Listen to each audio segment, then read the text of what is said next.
On a déjà fait une vidéo sur l'évaluation externe en ESSMS, mais il nous paraissait important de faire un volet 2, parce qu'entre l'intention et le quotidien, il y a un léger écart, ce que certains d'entre vous ont souligné en commentaire. Je vous rappelle que le référentiel national unique prévoit 18 critères impératifs auxquels aucune structure ne peut se soustraire. Et selon l'HAS, en 2024, seuls 19% des structures ont validé la totalité des 18 critères. Pas parce qu'elles ne font pas bien, mais parce que la démarche est exigeante et parfois difficile à faire coïncider avec la réalité du terrain. L'évaluation repose sur les éléments de preuve. Désormais, il n'y a plus vraiment de place au déclaratif. Une action sans trace, c'est comme si ça n'existait pas. Un groupe de rencontres informelles avec les familles autour d'un café pour réfléchir ensemble à l'inclusion de leur enfant?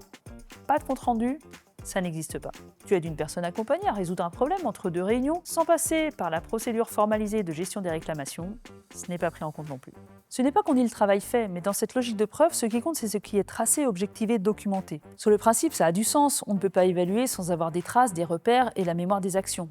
Mais quand tout doit être prouvé pour exister, le risque, c'est que la production de preuves finisse par prendre le pas sur la présence réelle auprès des personnes.